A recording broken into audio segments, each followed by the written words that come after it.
এটা আমাদেরই গল্প নাটকের আপডেট ও রিভিউ ভিডিওতে আজকে সবাইকে স্বাগতম। এটা আমাদেরই গল্প নাটকের 21 নম্বর পর্ব কবে আসবে এবং 21 নম্বর পর্বে কি কাহিনী ঘটবে তাও জানতে পারবেন আজকের ভিডিওতে। তাই আজকের এই ভিডিও কষ্ট করে সম্পূর্ণ দেখুন। বন্ধুরা, ইতিপূর্বে নাটকটির 20 নম্বর পর্ব দেখেছেন, 21 নম্বর পর্ব কবে আসবে তা জানাচ্ছি আজকের ভিডিও। তার আগে আমরা এর 21 নম্বর পর্বে কি কাহিনী ঘটতে পারে সে বিষয় নিয়ে কিছু আলোচনা করি।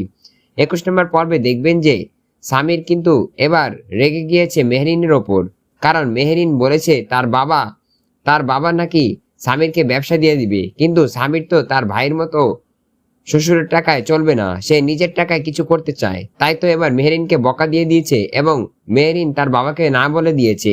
এবার মেহরিনের বাবা আর সামিরকে দেখতে পারবে না। সামির কি নিজের ব্যবসা দাঁড় করাতে পারবে? হ্যাঁ, সামির কিন্তু ঠিকই আস্তে আস্তে তার নিজের ব্যবসা বড় করে ফেলবে। সে কারো দাঁড় ধারে না, সে নিজের যোগ্যতায় কিছু করবে। সে তার ভাইয়ের মতো শ্বশুরের টাকায় চলবে না, সেটা বলে দিয়েছে মেহরিনকে। এবং এর জন্য সে দৈনিক কথা শুনে তার ফ্যামিলিতে, কারণ সে অন্যের ধার ধারে না, সে নিজের যোগ্যতায় নিজের কর্মতে বড় হতে চায়।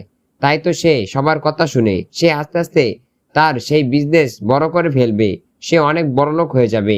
এদিকে সায়রা এবং ফাহাদ কিন্তু দুজনের মিল হয়ে গেছে, কারণ ফাহাদ সায়রার সম্পত্তির কিছু টাকা নিয়ে নিজের নামে ফ্ল্যাট কিনেছিল। আসলে সেটা ব্যবসার উদ্দেশ্যেই কিনেছিল, সেই কথা সায়রাকে বলে দিয়েছে। কিন্তু কোম্পানির ম্যানেজার উল্টাপাল্টা বলে সায়রাকে প্যাঁচ বাজিয়ে দিচ্ছে, যাতে সায়রা ও ফাহাদের সম্পর্ক ভালো না থাকে।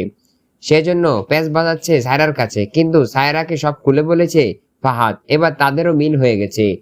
কি ঘটতে চলেছে এই নাটকের 21 নম্বর পর্বে? 21 নম্বর পর্বটি দেখতে পারবেন আগামী 14 জানুয়ারি দুপুর 12টায় শুধুমাত্র সিনেমা আলা বিডি ইউটিউব চ্যানেলে। 14 জানুয়ারি বুধবার দুপুর 12টায় আসতে চলেছে এই নাটকের 21 নম্বর পর্ব।